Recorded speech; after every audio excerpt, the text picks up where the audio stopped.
continue the division of fundamental rights of Indian citizen which have been given to us by our constitution. Yesterday we have revised right to equality. In this right to equality we learned that there are four types of equality: equality before law, equality in getting government job, equality to use public places, and last but not least equality and of untouchability.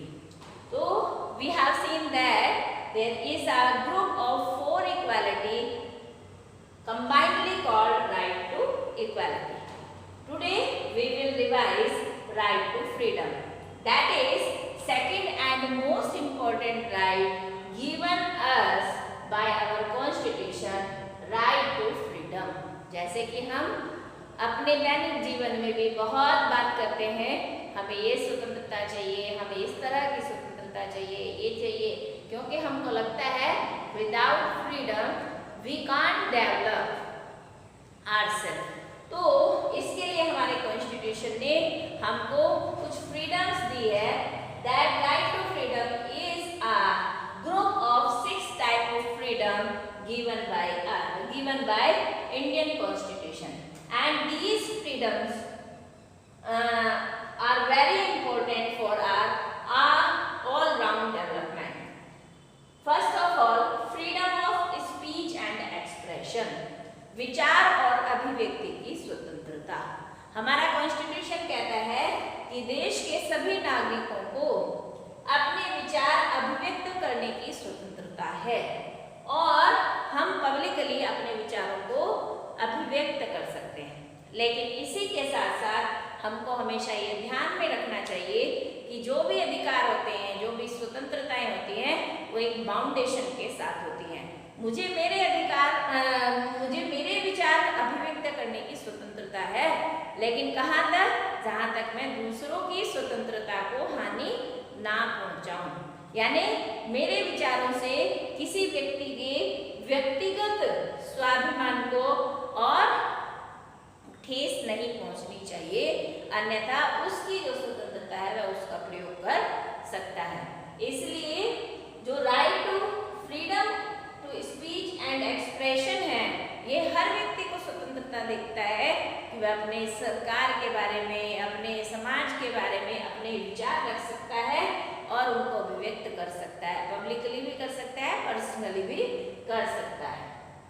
Then second right to form association, हर व्यक्ति को समूह बनाने की स्वतंत्रता है, क्योंकि हर व्यक्ति को ऐसा लगता है कि समूह में उसका विकास तेजी से होता है। तो स्वतंत्रता के बाद भारत के सभी नागरिकों को ये अधिकार दिया गया है कि वो अपने ग्रुप्स को फॉर्म कर सकते हैं, लेकिन कोई भी एसोसिएशन फॉर्म करते हुए हमेशा ये ध्यान में रखना चाहिए कि एसोसिएशन और जो ऑर्गेनाइजेशन है उसके फॉर्मेशन से देश की यूनिटी और इंटीग्रिटी को कोई बाधा नहीं पहुंचनी चाहिए।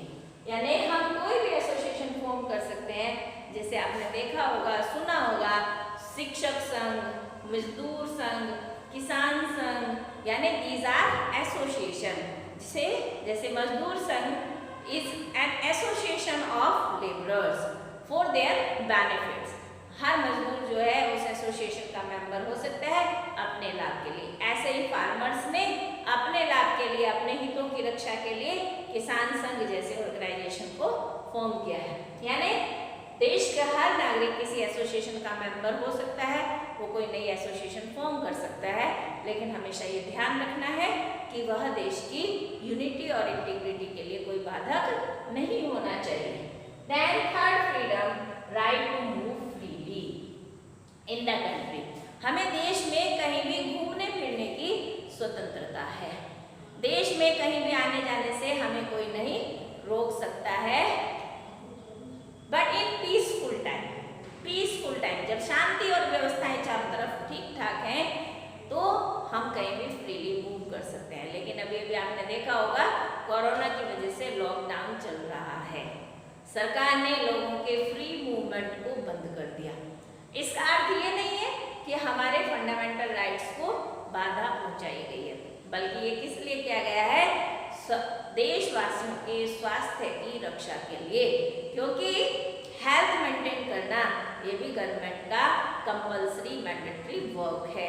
तो इसलिए यानी जैसे जैसे आवश्यकता होती है, जब शांतिपूर्ण समय होता है तो हम कहीं भी मूव कर सकते हैं, देश में कहीं भी भ्रमण कर सकते हैं, और इसी से जुड़ी हुई reside in any part of the country, देश के किसी भी हिस्से में हम घर बनाकर रह सकते हैं। कोई स्टेट में मान लीजिए हम सोचें कि हम तमिलनाडु में घर बनाना चाहते हैं, तो तमिलनाडु के लोग हमें ये नहीं कह सकते कि आप नॉर्थ इंडियन है यहाँ घर नहीं बना सकते, आप वहाँ भी रह सकते हैं।